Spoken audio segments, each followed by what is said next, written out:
అపోస్తుల కార్యములు 17వ అధ్యాయము 32 నుంచి 34 వరకు అందరూ కలిసి చదువుకుందాం.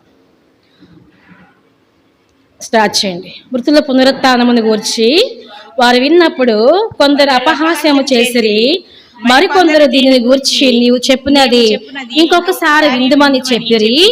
అలాగుండగా పౌలు వారి మధ్య నుండి వెళ్ళిపోయేను. అయితే కొందరు మనుషులు అతన్ని హత్తుకుని విశ్వసించిరి. వారిలో అరేయుపగీతుడైన దియోనేపియు, దమరి అను ఒక స్త్రీయు, వీరితో కూడా మరికొందరును ఉండిరి. చాలు, ఇంకొక వచనం చదువుకుందాము. అదే అపోస్తుల కార్యములు 17వ అధ్యాయము 16వ వచనం. 17-16 అపోస్తుల కార్యములు 17-16 వచనం. పౌలు ఏథెన్సులో వారి కొరకు కనిపెట్టుకుని ఉండగా ఆ పట్టణము విగ్రహాలతో నిండి చూచినందున అతని ఆత్మ పరితాపము పట్టలేక పోయేను. ఇక్కడ మనం చూస్తే చదువుకున్న లేఖన భాగములలో మరి దమరి అనేటువంటి ఒక స్త్రీ మనకి కనబడుతుంది అన్నమాట. ఈ దమరి ప్రభువుని విశ్వసించింది, అంతేకాదు ప్రభుని హత్తుకుని జీవించిందంట. అయితే ఈ పట్టణం ఏ పట్టణం అంట? అది ఏథెన్స్ పట్టణము. అంతకుముందు పౌలు సువార్త ప్రకటన చేస్తూ వస్తున్నాడు. అయితే ఏథెన్స్కి వచ్చేసరికంట ఆ పట్టణం అంతా ఎలా ఉందంట? విగ్రహాలతో నిండిపోయి ఉండి చూచి పౌలు యొక్క ఆత్మ పరితాపం పట్టలేకపోయిందంట. అప్పుడు ఆయన సంత వీధుల్లోకి వెళ్ళేవాడంట. పౌలు సంత వీధుల్లోకి వెళ్ళి దేవుని యొక్క వాక్యాన్ని చెప్పేవాడంట. చెప్పినప్పుడు వాళ్ళంట అనేవాళ్ళంట, ఈ వదరబోతు చెప్పినది ఏమిటని చెప్పుకొనిరి. అంటే పౌలు ఏమన్నారంటే, వాళ్ళు ఈ వదరబోతు చెప్పినది ఏమిటని చెప్పుకున్నారంట. అయితే సరే, నువ్వేం చెప్తున్నావో కదా, అయితే నువ్వు చెప్పేది ఏదో ఒక ప్లేస్ ఉంది, నువ్వు ఆ ప్లేస్కి రా, అక్కడికి వచ్చి నువ్వు ఏం చెప్పదలుచుకున్నది చెప్పు, మేమందరం వింటాము అని చెప్తారనమాట. అది ఏ ప్లేస్ అంటే చూద్దాం అన్నమాట. 17వ అధ్యాయము 19వ వచనం. అంతటా వారు అతన్ని వెంట పెట్టుకొని అరేయోపగు అని ఒక సభ యుద్ధకు తీసుకొని పోయి, నీవు చేయుచున్న ఈ నూతన బోధ ఎట్టిదో మేము తెలుసుకొని వచ్చునా, మా చెవులోకి వినిపించుచున్నావు గనుక వీటి భావం మేము తెలుసుకున్న గోరుచున్నామని చెప్పిరి. తర్వాత ఏథెన్స్ వారందరూ పరదేశులను ఏదో ఒక కొత్త సంగతి వినుట యందు మాత్రమే తమ కాలము గడుపుచుండువారు. పౌలు అరేయోపాగు మధ్య నిలిచి చెప్పినది ఏమనగా, ఎక్కడంట ఆ ప్లేసు? చాలు ఎక్కడంట? అది అరేయోపాగు మధ్య నిలిచి, అంటే అరేయోపాగు అనేటువంటి స్థలములో అక్కడ నిలిచి మరి ఏథెన్స్ వారికి దేవుని వాక్యాన్ని చెప్పడానికి పౌలు ఆరంభించాడు. అయితే ఏథెన్స్ వారికి ఉన్నటువంటి సంగతి ఏంటంటే, వాళ్ళంట ఏదన్నా కొత్త సంగతి చెప్పుట యందు వినుట యందు వాళ్ళకి ఏముండేదంట? ఆశ ఉండేదంట. అట్లా వాళ్ళు కాలము గడిపేవాళ్ళంట. ఏదన్నా కొత్త సంగతి వినాలి, కొత్త సంగతి చెప్పాలి. అంటే వాళ్ళ జీవితంలో ఏదన్నా కొత్తది వారికి కావాలి, వాళ్ళకి అలా అలవాటు అంట. అయితే అప్పుడు ఈ యొక్క పౌలు అంట అరేయోపాగు మధ్య నిలిచి అప్పుడు దేవుని వాక్యాన్ని చెప్పుచుండగా చెప్తుండగా 23వ వచనం చూడు, 22వ వచనం లాస్ట్ భాగంలో పౌలు అరేయోపాగు మధ్య నిలిచి చెప్పినది ఏమనగా, ఏథెన్స్ వార్లారా, మీరు సమస్త విషయములలో అతి దేవతా భక్తి గలవారు ఉన్నట్టు నాకు కనబడుతుంది. వారికి ఏం అలవాటు ఉందంట? సమస్త విషయాలలో అతి దేవతా భక్తి గలవారు ఉన్నట్టు నాకు కనబడుతుంది. అంటే ఏథెన్స్ వారికి ఏం అలవాటు? ఫస్ట్ ఏదైనా కొత్తది చెప్పాలి, కొత్తది వినాలి. రెండోది ఏంటది? అతి దేవతా భక్తి గలవారంట. ఏంటంట?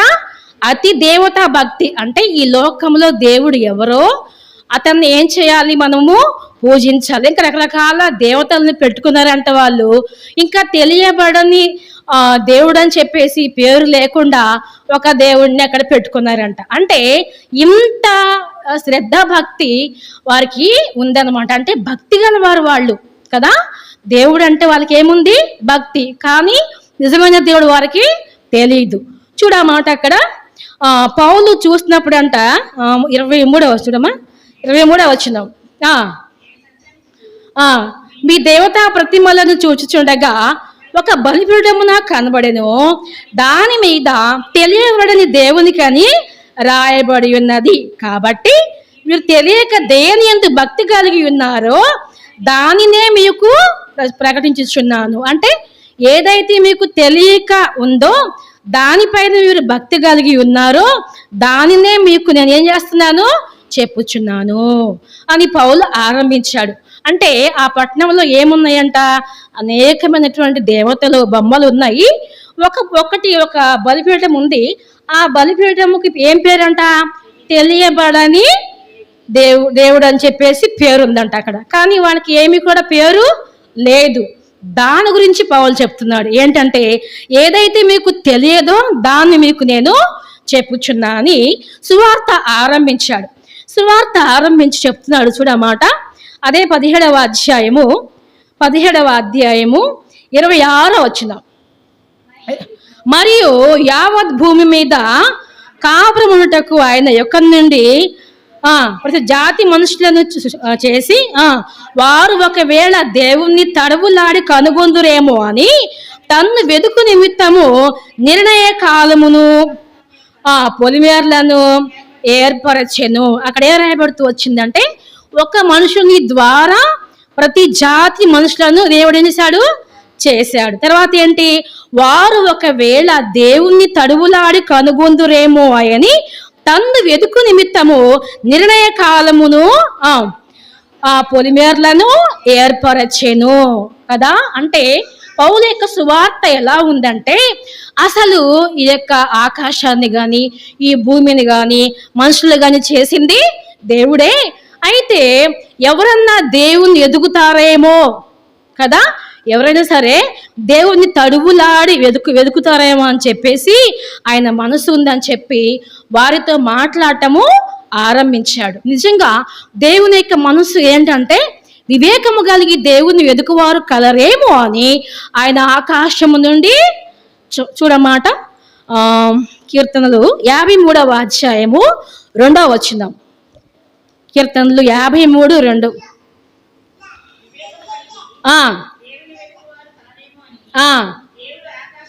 దేవుడు ఆకాశము నుండి చూచి కదా, ఎవరైతే వివేకము కలిగి దేవుని వెతుకుతారో, దేవుడికి ఎవరు కావాలంట? దేవుని వెతుకేవారు కావాలి, దేవుణ్ణి వెతికేవారు కావాలన్నమాట. అలాంటి బోధ పౌలు వారికి చెప్పసాగా మొదలుపెట్టాడు. తర్వాత చూడు ఒక మాట, కీర్తనలు 33వ అధ్యాయము 13వ వచనం. 33:13. యెహోవా ఆకాశంలో నుండి కనిపెడుచున్నాడు, తానున్న నివాసంలో నుండి భూలోక నివాసులందరి వైపు ఆయన చూచుచున్నాడు కదంట. దేవుడంట ఆకాశము నుండి మన వైపు చూస్తున్నాడంట. చూసి అంట ఏం చేస్తున్నాడంట? వివేకము కలిగి దేవుని వెతుకువారు కలరేమో అని ఆకాశంలో నుండి చూస్తున్నాడు కదా అని ఈ విషయాలన్నీ కూడా పౌలు వారికి బోధిస్తున్నాడు.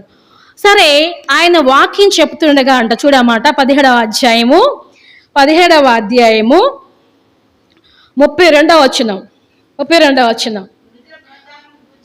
వారు విన్నప్పుడు కొందరు అపహాస్యము చేసిరి, మరికొందరు దీన్ని గూర్చి నీవు చెప్పినది ఇంకొకసారి విందుమని చెప్పిరి. అలాగూ ఉండగా పౌలు వారి మధ్య నుండి వెళ్ళిపోయేను. చాలు, ఇక్కడే రాయబడుతూ వచ్చింది. ఆయన ఏం చెప్తున్నాడు?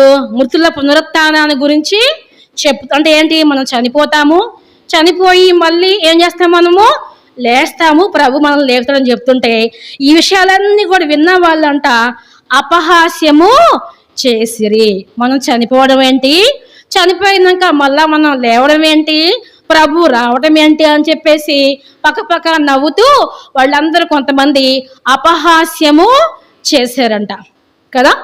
ఇక్కడ మనకి కనబడేదంట 3 గుంపులు. ఒకళ్ళేమో అపహాస్యము చేస్తున్నారు, మరో గుంపు అంట మరికొందరు దీనిని గూర్చి నీవు చెప్పినది ఇంకోసారి విందుమని చెప్పిరి. వీళ్ళు ఏమంటున్నారు, నువ్వు చెప్పేది ఏంటో ఇంకొకసారి మాకు చెప్పు అంటున్నారు. అంటే వీళ్ళకి ఇంక అర్థం కాల. ఫస్ట్ గుంపు ఏమంటున్నారు, అపహాస్యము చేస్తున్నారు. రెండో గుంపు ఏమంటున్నారు, ఇంకోసారి మేము వింటాము చెప్పు అంటున్నారు.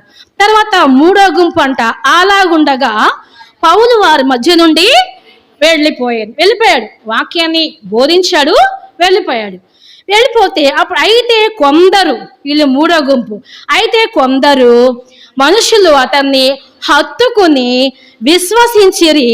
వారిలో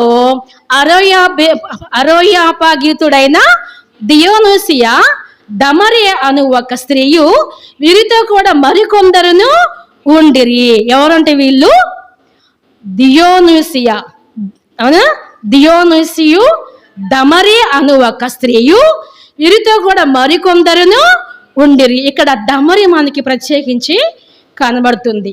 ఈ దమరి అంట అపహాస్యం చేసే గుంపులో లేదు, ఉందా? లేదు. ఇంకో గుంపు ఏంటి, ఇంకోసారి వింటాము అని చెప్పేసి ఆ గుంపులో కూడా లేదు. వెంటనే దేవుని వాక్యాన్ని ఎప్పుడైతే విందో వెంటనే ఆమె ఏం చేసిందంట, విశ్వసించింది. అంటే విశ్వాసం ఉంచింది కదా. తర్వాత చూస్తే ఆమె హత్తుకుందంట కదా. అయితే కొందరు మనుషులు అతన్ని హత్తుకుని విశ్వసించిరి. వారిలో దమరి ఉంది, ఇంకా దియోనుసియు కూడా ఉన్నాడు, ఇంకా మరికొంతమంది కూడా ఉన్నారు. మనకు కనబడేది అంటే దమరి అంటే ఫస్ట్ ఏంటంటే ఆమె ఏథెన్స్ పట్టణంలో ఒక దైవ భక్తి గల స్త్రీగా ఉంది అనమాట. ఎందుకని, వాళ్ళకి ఏముంది, అతి దేవతా భక్తి ఉంది కదా. ఈ స్త్రీ కూడా అదే పట్టణంలో నివాసం చేస్తుంది కదా. ఈ స్త్రీ కూడా ఏముందంటే చెప్పండి, భక్తి గలదే కదా, అతి దేవతా భక్తి గల స్త్రీ అని చెప్పొచ్చు. రెండవదిగా మనం చూస్తే ఆమె ఎలాంటిదంటే దేవుని వాక్యాన్ని విన్నది. ఇక్కడ రాయబడుతూ వచ్చింది కదా, పౌలు బోధింపనారంభించినప్పుడు వారు విన్నప్పుడు, చూడు 32 వస్తుంది అక్కడ, వారు విన్నప్పుడు కొందరు అపహాస్యం చేసిరి, కొందరు దీన్ని గురించి నీవు చెప్పినది ఇంకోసారి వింటామని చెప్పిరి. అయితే ఈమెం చేసిందంటే విందనమాట. విన్నది అంటే దేవుని వాక్యాన్ని వినడానికి ఇష్టపడింది ఈ యొక్క దమరి. ఫస్ట్ ఏమో భక్తి గలది, రెండవదిగా మనం చూస్తే దేవుని వాక్యాన్ని శ్రద్ధగా వింటుంది. ఏమిటో ఈ పౌలు గారు చెప్పేది అసలు ఏమైంది తెలుసుకోవాలని చెప్పేసి ఎంతో శ్రద్ధగా విందనమాట.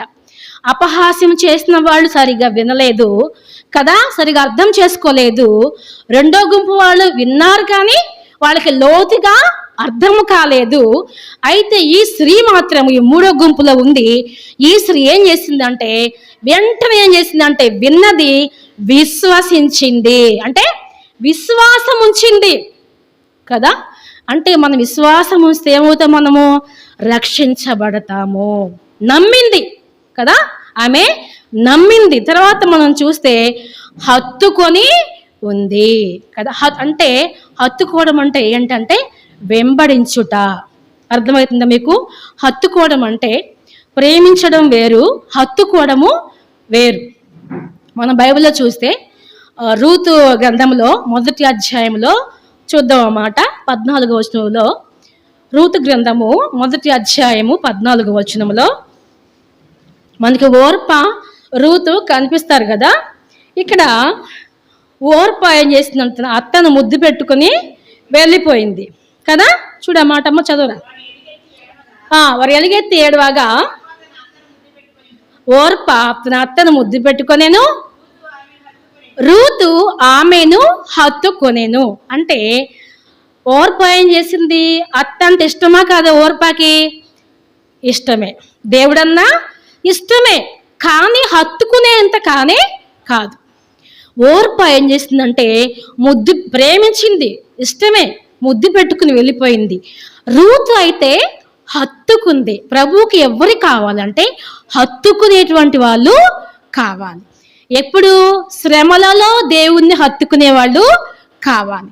రూతు యొక్క జీవితంలో శ్రమలో ఉంది ఆమె. ఎంత క్షేమంగా ఉందామె?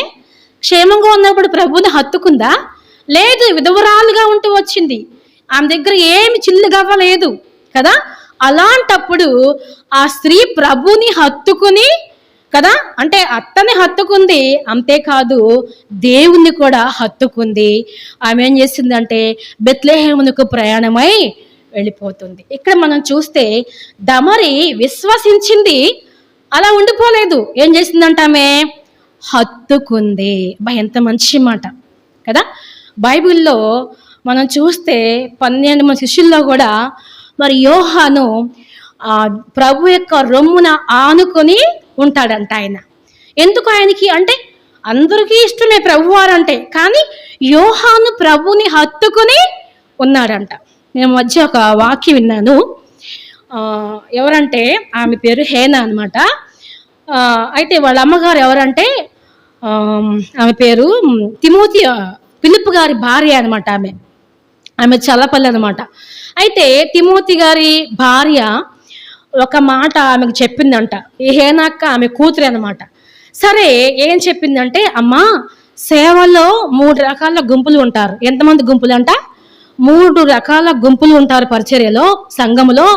ఈ 3 రకాల గుంపుల ఫస్ట్ గుంపు ఎవరంటే వాళ్ళు ప్రభుని సేవకులను హత్తుకుని ఉంటారు, సహకారులుగా ఉంటారు, అన్ని మీటింగ్స్కి వస్తారు. ఇదొక గుంపు అనమాట. రెండో గుంపు ఏదంటే ఇదేంటి అదేంటి అని చెప్పేసి తప్పులు పట్టేవాళ్ళంట, రెండో గుంపు. మూడో గుంపు ఏదంటే ఆదివారం మాత్రమే వస్తారంట, వచ్చి ప్రైజ్ లాడన్నా ప్రైజ్ లాడక్క అని చెప్పి వెళ్ళిపోతారంట. ఎన్ని గుంపులు ఇవి? 3 గుంపులు. ఈ 3 గుంపులలో ఫస్ట్ గుంపు ఎలాంటిదంట? ప్రభుని సేవకులను, మందిరాన్ని, మీటింగ్స్ని హత్తుకుని ఉంటారు ఈ గుంపు. రెండో గుంపు ఏంటి? తప్పులు పట్టేటువంటి గుంపు అంట. మూడో గుంపు ఏంటంట? వచ్చి ఆదివారం వచ్చి వాక్యాన్ని విని వాళ్ళు మట్టుకు వాళ్ళు ప్రైజ్ లార్డ్ అని చెప్పేసి వెళ్ళిపోతారంట. ఈ 3 గుంపులు ఉంటారంట కదా. అంటే మనం ఏ గుంపులో ఉన్నాము కదా. ఈ దమరి అంట మరి పౌలుని అని చూడమాట, దమరి అంట చూడమాట. అయితే కొందరు మనుషులు అతనిని హత్తుకొని కదా. నిజంగా పౌలు యొక్క మాటలేంది లక్ష్యం ఉంచిందంట. అసలు ఏంటి సంగతి, నిజంగా దేవుడు ఎవరు అసలా అని వెతికిందంట. అందుకే అక్కడ రాయబడుతూ వచ్చింది కదా, ఆకాశము నుండి ప్రభు అంట ఒకవేళ దేవుని తడువులాడి కనుగొందురేమోనని ప్రభు చూస్తున్నాడంట. అంటే వెతికేవారు ఉన్నారేమో అని ప్రభు చూచినప్పుడు ఈ మాటలకు ఈ స్త్రీ ఏం చేసింది? వెతికింది కదా. మొట్టమొదట ఈ దమరిలో మనకు కనబడుతుంది ఏంటంటే అతి దేవతా భక్తి గల స్త్రీ అని చెప్పొచ్చు. అంటే ఈ స్త్రీకి ఏముంది? భక్తి ఉంది. రెండవదిగా మనం చూస్తే ఆమె దేవుణ్ణి వెతికింది. అవునా? దేవుణ్ణి వెతికింది అంటే ఎదగడం అంటే ఏంటి? పౌలు చెప్పేటప్పుడు గ్రహించింది కదా, ఓహో నిజమైన దేవుడు ఈయనే కావచ్చు అని వెతికింది. మూడవదిగా మనం చూస్తే పౌలు వాక్యం చెప్తున్నప్పుడు శ్రద్ధగా వింటూ వచ్చింది. మూడవదిగా వాక్యాన్ని వింటూ వచ్చింది. నాలుగవదిగా మనం చూస్తే విశ్వసించింది. అంటే నాలుగవదిగా చూస్తే హత్తుకుంది. ఆమె ఏం చేసింది? ఇంకా హత్తుకుంది. అంటే మామూలుగా నమ్మడం కాదు, మామూలుగా ప్రేమించడం కాదు, కానీ హత్తుకునేంతగా డీప్గా స్థిరంగా పునాది వేసుకుంది అనమాట. హత్తుకుంది. ఐదవదిగా చూస్తే ఆమె ఏం చేసిందంట? విశ్వసించింది. అంటే విశ్వాసం ఉంచింది, నమ్మింది. విశ్వసించువాడు కలవరపడడు. అంటే ఏ మాత్రం అనుమానం అంటూ ఆమెకి లేదు కదా. పైన వాళ్ళకి ఏముంది? మరొక్కసారి వింటాం, నువ్వు చెప్పేది ఏంటో మరొక్కసారి వింటావు అంటే వాళ్ళకి ఏముంది? ఇంకా డౌట్ ఏదో ఉంది, అనుమానం ఉంది. కానీ స్త్రీకి ఎలాంటి డౌట్ లేనే లేదు. చక్కగా విన్నది, దేవుని వాక్యం ఉంది. మరి ఆమె హత్తుకుంది పౌలుని. అంటే పౌలు చెప్పేటువంటి వాక్యాన్ని హత్తుకుంది. అంతేకాదు విశ్వాసము ఉంచింది. ఎంత ధైర్యం ఉంటే ఇలా కొనసాగింది ఆ స్త్రీ. మనం ఏ గుంపులో ఉన్నాము? అంటే అపహాస్యము చేసే గుంపులో ఉన్నామా? కదా. కొంతమందికి ఏం అలవాటు చెప్పండి? అపహాస్యం చేయటం. అవునా? అపహాస్యం, ఇతరులని అపహాస్యం చేయటం కదా. ఇంకోటి అవునో కాదో అని ఇంకో గుంపు కదా. మూడో గుంపు ఏంటంటే చెప్పంగానే నమ్మేది, విశ్వసించేది ఈ గుంపు అన్నమాట. నిజంగా మన జీవితాల్లో మనం ఏ గుంపులో ఉన్నామో చూడాలి కదా. చూడండి, ఒక మాట చదువుదాం మనము. మరి మోషే గారు ఇశ్రాయేలుతో చెప్తాడు. ద్వితీయోపదేశ కాండము 4వ అధ్యాయము 4వ వచనము. ద్వితీయోపదేశ కాండము 4వ అధ్యాయము 4వ వచనం.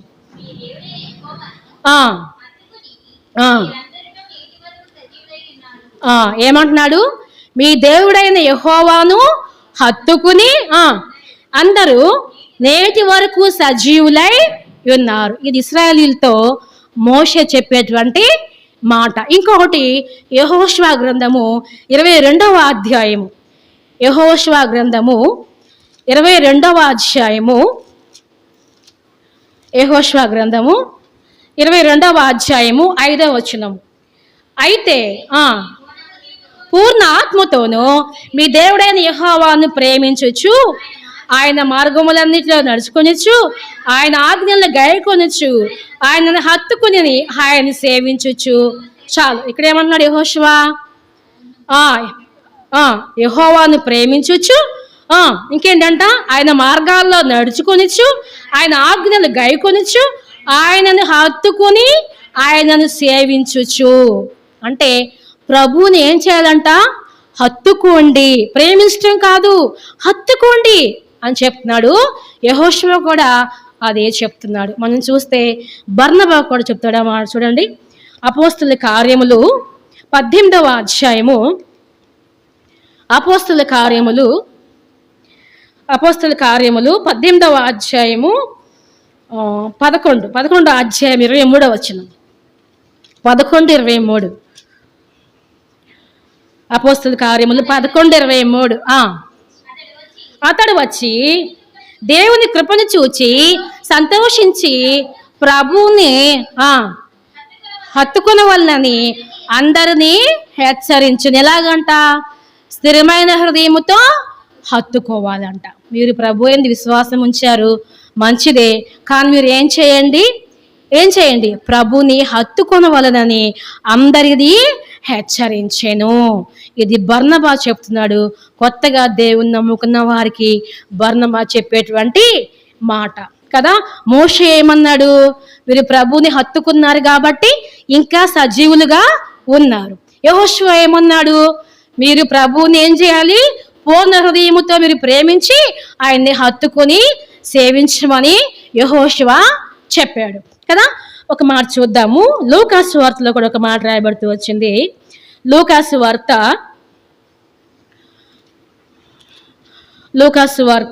19వ అధ్యాయము 48వ వచనం. లూకాసు వార్త 19:48.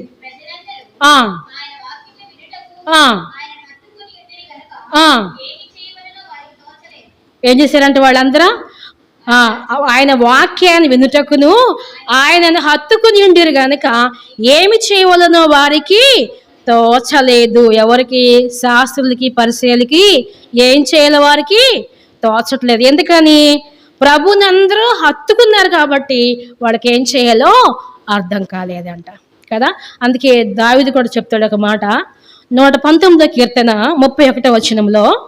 119వ కీర్తన 31వ వచనం. 119వ కీర్తన 31వ వచనం. ఏమంటున్నాడు? యెహోవా, నేను నీ శాస్త్రములను హత్తుకుని ఉన్నాను, నన్ను సిగ్గుపడనీయకుము. అంటే దేవుని వాక్యాన్ని దావీదంట హత్తుకుని ఉన్నాడంట. శాస్త్రాలు అంటే దేవుని యొక్క ఆజ్ఞలు, వారి దేవుని యొక్క వాక్యాన్ని యొక్క దావీదు హత్తుకొని జీవించాడు. మన జీవితాలలో మనము మంచిగా ఉన్నప్పుడు కాదు, కానీ శ్రమ కాలములో కూడా, అంటే అన్ని ప్రతికూలంగా ఉన్నప్పుడు మనం ఏం చేయాలి? దేవుని హత్తుకుని మనము జీవించాలి. దేవుని కేవలం ప్రేమించడం అనే కాదు, దేవుని మనం ఏం చేయాలి? హత్తుకోవాలి. మీ విషయమే నేను చెప్తున్నా, వీరు ప్రభుని హత్తుకునేటువంటి వాళ్ళే. ఎందుకని? సంఘంలో ఎంతమంది ఉన్నారు కదా కదా ఆదివారం వస్తే మందిరం అంతా నిండిపోయిద్ది. ఎప్పుడది? ఒక సండే మాత్రమే మందిరం అంతా నిండిపోయిద్ది కదా. మరి మంగళవారం కొద్దిగానే శేషము, ఈరోజు కొద్దిగానే శేషం. ఎవరు వీళ్ళు? ప్రభుని హత్తుకునేటువంటి వారు కదా. ఎందుకంటే వాళ్ళు ప్రభుని ప్రేమించడం కాదు, ప్రభుని హత్తుకుని జీవించేవారు మాత్రమే సంఘములో నిలిచేటువంటి స్తంభాలు. మన జీవితాలలో దమరి వలె మనం ఏం చేయాలంట? ప్రభుని హత్తుకుని జీవించాలి. అంతేకాదు, రూతు వలె మనం ఏం చేయాలి? ప్రభుని హత్తుకోవాలి కదా. ఇదే మాటలు మరి మోషే చెప్తూ వచ్చాడు ఇశ్రాయేలుతో. ఏమని? వీరి ప్రభుని హత్తుకుని ఉండమని మోషే చెప్పాడు. యెహోషువ చెప్పాడు ఏమని? వీరి ప్రభుని ఏం చేయాలి? పూర్ణ హృదయంతో ప్రభుని ఏం చేయాలి? హత్తుకోండి అని చెప్పాడు. మన జీవితాలలో బర్నబా కూడా బర్నబా ఏమన్నాడు? మీరు ప్రభుని హత్తుకోండి. నిజంగా ఈ హత్తుకొనుట అనేది చాలా ఇంపార్టెంట్. ప్రభు అంటే అందరికి ఇష్టమే, అందరికీ ప్రభు అంటే ఇష్టమే. కానీ హత్తుకునే వాళ్ళు మాత్రము కొంతమంది మాత్రమే. దమరి యొక్క జీవితంలో ఆమె విశ్వసించింది, ప్రభుని హత్తుకుని జీవించింది. చూద్దాం ఇంకొక మాట. లూకాసు వార్త 5వ అధ్యాయము 1వ వచనం. లూకాసు వార్త 5వ అధ్యాయము 1వ వచనం. జన సమూహము దేవుని వాక్యం వినుచు ఆయన మీద పడుచుండగా, చాలు ఇక్కడ రాయబడుతూ వచ్చింది, జన సమూహము దేవుని వాక్యం వినుచు ఆయన మీద పడుచుండగా. ఎందుకు? ఆశ. ఏం ఆశ? దేవుని వాక్యాన్ని వినాలి అనేటువంటి ఆశ కదా. ఇప్పుడు మనం ఎక్కడన్నా చూస్తే సినిమా హాలుల్లో ఆ టికెట్స్ కోసం ఏం చేస్తారు కదా, ఒకరి మీద ఒకరు పడుతూ ఉంటారు. ఎవడన్నా రాజకీయ నాయకులు వస్తేనే కదా, హీరోలు వస్తేనే వాళ్ళని చూడటానికి కానీ గుంపులుగా తొగ్గిసలాడిపోయి పడిపోతారు. కానీ వీళ్ళంట దేవుని వాక్యాన్ని వినడానికి అంట ఒకరి మీద ఒకరేమో చూడక్కడ దేవుని వాక్యం వినుచు ఆయన మీద పడుచుండగా. అంటే దేవుని వాక్యం అంటే అంత ఆశ. నిజంగా దేవుని వాక్యాన్ని బాగా వినాలి, చదవాలి కదా. అర్థమవుతుందా? దేవుని వాక్యాన్ని వినాలి, చదవాలి. అప్పుడు మనకి ఏమవుతుందంటే మనం తెలియకోకుండానే మనలో విశ్వాసం అనేది ఏమవుతుంది? పెరుగుద్ది. ఇక్కడ దమరి వాక్యాన్ని విందనమాట. వినంగానే ఆమెలో విశ్వాసం అనేది ఏమవుతుంది? మొలకెత్తింది. అప్పటికప్పుడే స్థిరంగా ఉండిపోయింది కదా. ప్రేమించడం కాదు కానీ హత్తుకుని ఉండిపోయిందంట. హత్తుకుంది. మన జీవితాల్లో నిజంగా లూదియా కూడా మనం చూస్తే పౌలు బోధిస్తున్నప్పుడు లూదియా వాక్యాన్ని విని ఏం చేసింది? విశ్వాసం వచ్చిందంట. అప్పుడప్పుడే, ఎక్కువ టైం కూడా లేదు, అప్పుడప్పుడే దేవుణ్ణి అంగీకరించి విశ్వాసం వచ్చినటువంటి వారు వీళ్ళు ఎవరంటే మంచి నేలపై మీద పడినటువంటి విత్తనాలు కదా. మన జీవితాల్లో కూడా దమరి అంటే విశ్వాసం మనలో ఉండాలి. అంతేకాదు, దమరి అటువంటి వెతుకులాట. నిజంగా పౌలు ఏం చెప్పాడంట? పౌలు ఏం చెప్పాడు? దేవుణ్ణి వెతుకుతారేమో అని చెప్పేసి ప్రభు చూస్తున్నాడు. అయితే వారిలో దమరి మనకి కనబడుతుంది కదా. తర్వాత విశ్వసించింది అంటే విశ్వాసం ఉంచింది, నమ్మింది. నిజంగా అంట భక్సింగ్ గారు అంట దేవుని యొక్క మాటలంట నమ్ముతాడంట. ఆయన చాలా నమ్మకం అంట. వాక్యం చదువుతున్నప్పుడు ఎలాంటి అనుమానం ఆయనకు ఉండేది కాదంట. ఒకరు వచ్చి అన్నారంట, భక్సింగ్ గారు అసలు చేప కడుపులో యోన ఎలా ఉన్నాడు అన్నాడంట. చేప కడుపులో యోనా ఉంటాం కాదు, యోనా కడుపులో చేప ఉన్నా కూడా నేను నమ్ముతా అన్నాడంట. అర్థమవుతుందా? అంటే దేవుని వాక్యం మీద నాకు అనుమానం లేదు అని చెప్పేవాడంట కదా. అందుకే మనం ఎన్ని శ్రమలు వచ్చినా కూడా మనం ప్రభుని ఏం చేయాలి?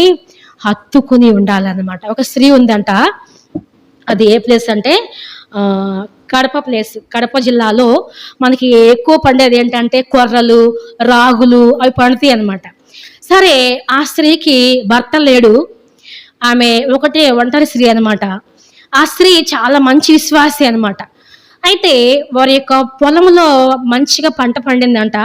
పంట పండినప్పుడు ఒక్కసారే వాటిని దొల్లగొట్టుకోకుండా కుప్పగా వేసారంట. కుప్పగా వేస్తే ఈమెకి ఆపోజిట్గా ఎవరైతే ద్వేషంగా ఎవరైతే ఉన్నారో రాత్రి వేళల్లో 12 గంటలకంట వెళ్ళి ఆ కుప్పకి నిప్పంటించారంట. నిప్పంటిస్తే ఈ స్త్రీ ఏం చేసిందంట, వచ్చి మళ్ళీ చెప్పింది కూడా వాళ్ళేనంట. ఎవరైతే నిప్పంటించారో వాళ్ళు వచ్చి చెప్పారంట, ఏమని, అమ్మ మీ కుప్పకి ఎవరో అగ్గి అని చెప్పంగానే అప్పుడు ఆమంట నిజంగా ఎంత ధైర్యం అంటే అదే సమయంలో 12 గంటలకంట బైబిల్ తీసుకుందంట, వెళ్ళిపోయిందంట, పొలంలోనికి వెళ్ళిపోయిందంట. వెళ్ళిపోతే ఇప్పుడు మనం ఫైర్ ఇంజిన్ ఫోన్ చేస్తున్నాం, టైం పడుద్ది, ఇప్పుడు రారు, ఎట్టనేది కాలిపోయిద్ది అని చెప్పేసి అక్కడే మోకాళ్ళు వేసి బైబిల్ తీసుకొని అంట ఆ వాక్యం ఏ వాక్యం అంటే ఏబు గ్రంథము 1వ అధ్యాయంలో ఏముంది అంటే, యెహోవా ఇచ్చెను యెహోవా తీసుకొనేననే వాక్యాన్ని చదివిందంట. చదివేసేసి ప్రభా ఎవరైతే ఈ కుప్పకు నిప్పంటించారో వాళ్ళని క్షమించాయా అని చెప్పేసి వచ్చేసిందంట. వచ్చేసాక అంట ఎందుకో ఆ నిప్పండిస్తున్న వాళ్ళు ఆమె ఇంటికి వచ్చారంట. ఇంటికి వచ్చి అమ్మ నువ్వేం చేస్తున్నావు ఏంటి అని చెప్తే ఆ మందంట, ఏం లేదయ్యా, ఇప్పుడు నేను ఎవరికి ఫోన్ చేసినా కానీ లేట్ అయ్యిద్ది, ఎట్లయినా అది కుప్ప కాలిపోయిద్ది కదా, నేను చేసిన పని ఏంటంటే ఆ పొలంలోనికి వెళ్ళి ఎవరైతే నిప్పంటించారో వాళ్ళని క్షమించమని చెప్పాను. ఇంకోటి ఏంటంటే ఎవరైతే నిప్పంటించారో కుప్పకి దేవుడు వారిని నిప్పంటించుకోకుండా క్షమించమని అడిగాను దేవుణ్ణి అని చెప్పిందంట. ఇక వాళ్ళ గుండెల్లో ఏమైంది, భయం వచ్చేసింది. అమ్మో దేవుడు మమ్మల్ని ఏం చేస్తాడు, నిప్పంటిస్తాడా అని చెప్పేసి భయం వచ్చేసి, అమ్మ దయచేసి మమ్మల్ని క్షమించు, మేమే అక్కడికి వెళ్ళి నిప్పంటించాము, మా తప్పు క్షమించమ్మా అని చెప్పారు. అంటే కొంతమందిలో ఏముంటుందంటే ఎంత శ్రమన్నా రాని వాళ్ళు ప్రభుని హత్తుకుని జీవిస్తారు. నిజంగా యాత్రా జీవితంలో క్రైస్తవులుగా ఉన్న వాళ్ళు శ్రమ రాగానే కొంతమంది లోకంలోనికి పడిపోతారు కదా, అవిశ్వాసముతో అపనమ్మకముతో కదా పడిపోతారు. కానీ కొంతమంది చూడండి, మనం చూస్తే వాడి జీవితాల్లో ఎలాగంటే ప్రభుని హత్తుకుని వాళ్ళు జీవిస్తారు కదా. ఇప్పుడు కాంతమ్మకు కొంత సపోజ్ ఆమె యవ్వన కాలంలో భర్తను కోల్పోయింది, అందుకని నాకు ఏం ప్రయోజనము, నా భర్త ఎంతో భక్తి గలవాడు కదా, అయినా నాకేమైంది, అన్యాయం అయిపోయిందని చెప్పేసి ప్రభుని వదిలేసిందా, లేదు. అంటే నా భర్త కంటే నాకు ప్రభువే ముఖ్యం అనుకుంది. ఆమె చెప్పవసరలా, మనకు అర్థమైపోయిద్దాం విశ్వాసం నిజంగా. ఎందుకంటే వారిలో ఏముంది చెప్పండి, హత్తుకుని జీవించే తత్వం వారిలో ఉంది. నిజంగా ఎక్కడెక్కడో చదువుకోవడం అని కాదు, మన సంఘంలోనే మన మధ్య విశ్వాసం గల వాళ్ళు ఉన్నారు కాబట్టి సంఘం ఇంకా ఇలా ఉంది. నిజంగా విశ్వాసం అంటే ఏంటంటే ఎంత కష్టమన్నా రాని, అవమానం రాని ప్రభు కొరకు హత్తుకుని జీవించేది మనము నేర్చుకోవాలి. ప్రభుకి ఎవరు కావాలంట, ప్రేమించేవారు కాదు కదా. ప్రేమించే గుంపు ఏది, ఓర్పా గుంపు.